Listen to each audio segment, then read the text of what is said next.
So it took a sledgehammer to get into the house.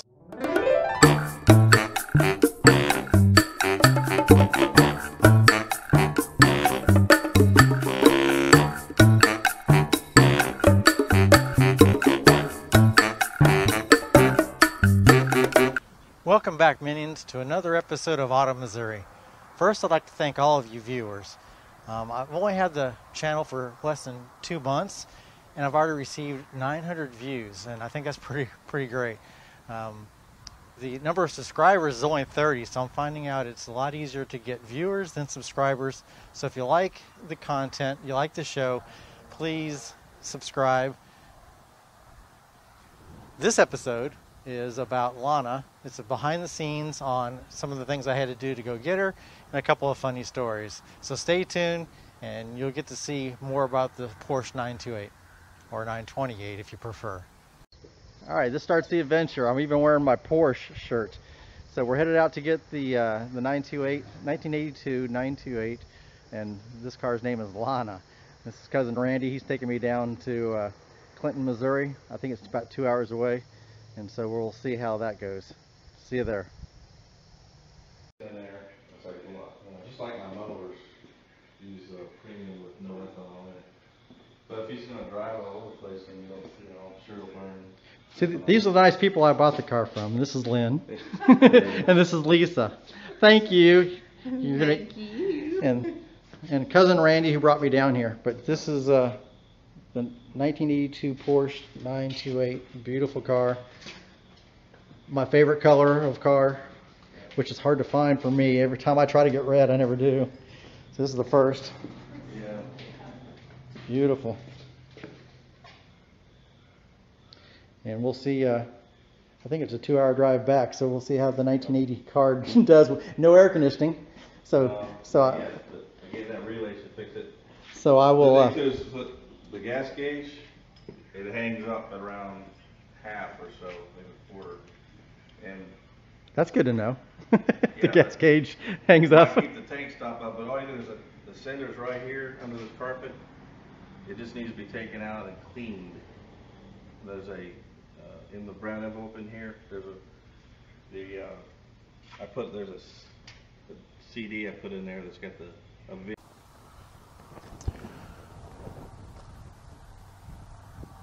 Well, one of the stories about Lana was after I bought her, I got one keychain, which is great because I have several cars and it's tough to keep them all straight. So I got this nice Porsche 928 keychain, but I never put my house key on it. Now, what the importance of that is, after I took the car to Jacob at McKnight Tire to kind of show it off, I made an appointment with him to see him in the morning at 8 a.m. Well, I took a nap and I woke up at 7:40 thinking I was late for that appointment because I'm about 20-30 minutes outside of Columbia. So it was dark. I thought the sun hadn't come up. I ran out here, got in the car. The right window regulator didn't work and I actually hit the button on that and the glass fell into the passenger side door. It was very cold at night. I didn't know it was night. I thought it was morning. And so I'm driving at 75-80 miles an hour to Columbia with the window down. I couldn't put it up. I get there and Jacob is outside at McKnight and I guess he was doing some on-the-job training with some of his folks and that's why they stayed late. But I thought it was morning time and I kept telling him, when are you going to go in and make coffee? And I was telling him some other things that was wrong with the car that I wanted checked out. And he thought I was just joking around, which I like to do. And I'm wondering why he's not going into the store and opening it and starting to work on my car. So it took a lot of convincing and him to show me his cell phone to show me that it was 8 o'clock p.m., not a.m. So when I got back to the house here, I found out that I'd locked myself out of the house because I didn't put my house key on the new key fob I got. So I could enter the garage through the passcode, but this door here was locked.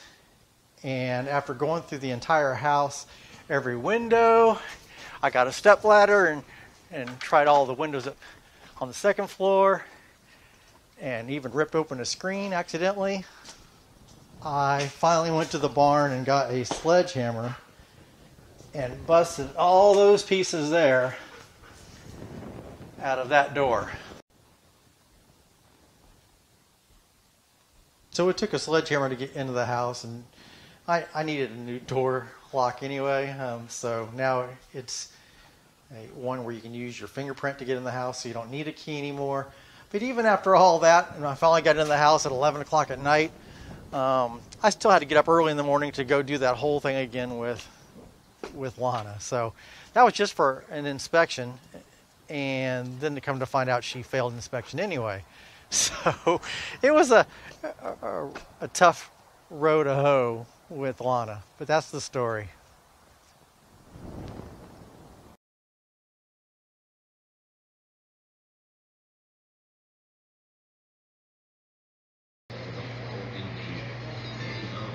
There's a crack right there in the exhaust.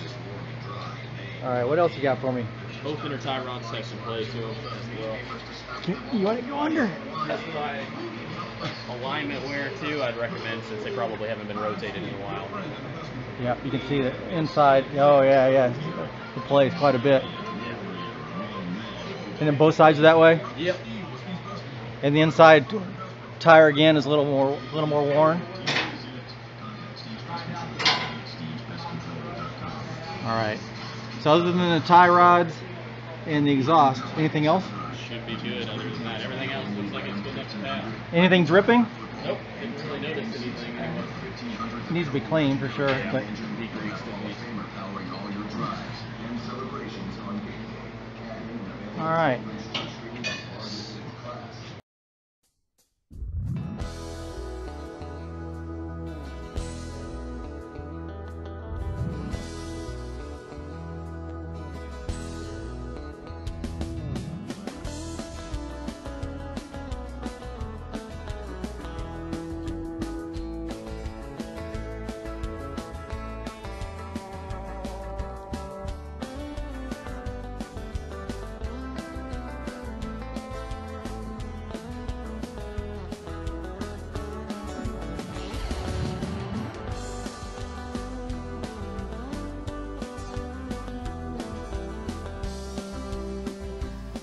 One other thing, the car didn't start a week after I got it, and I looked on the internet to see why. It started, but then it died, and it said it's probably a fuel pump relay. And I got on the internet, and they're $99 from Porsche, they're $49 from eBay.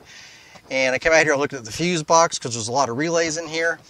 I opened up the glove box to find the fuse box, and I find this box in here, and what does it say? Fuel pump relay. I open it up, and there's a brand new one in there. Under the floorboard here, oh, there's the old one. That's what it looks like. That's the old relay. There's lots of relays, 1982 technology. And under here is a piece of plywood, and I'm like, oh, that can't be natural on a sports car. It is.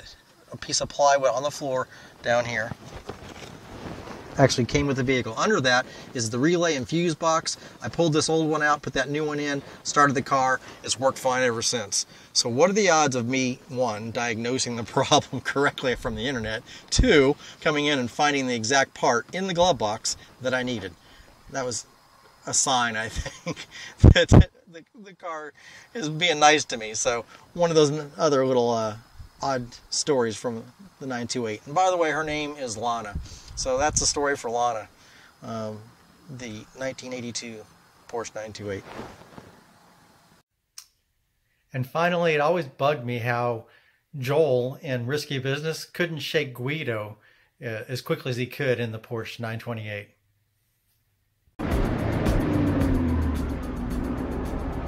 Miles. What? I think I can take him. What are you talking about?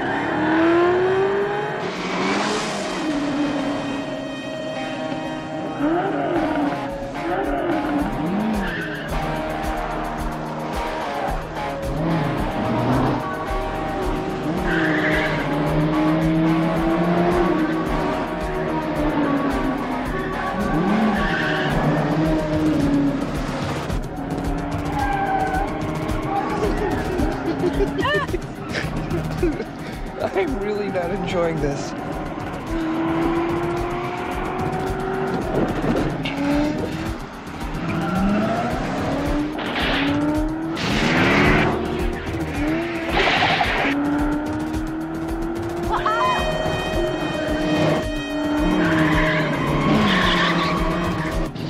I think I'm gonna throw up.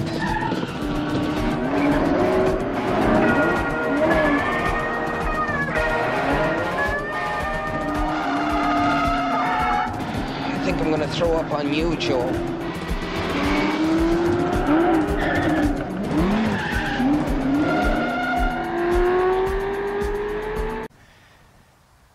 Well, Minions, thanks again for watching another episode of Automisery. Please like, share, and subscribe, and we'll see you next time. Bye-bye.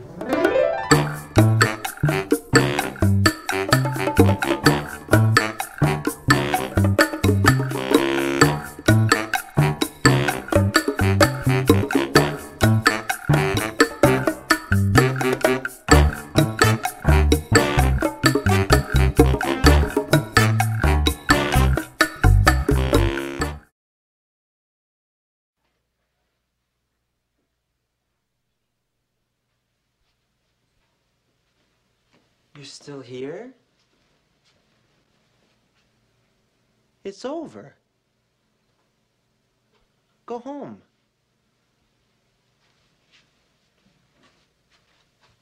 Go.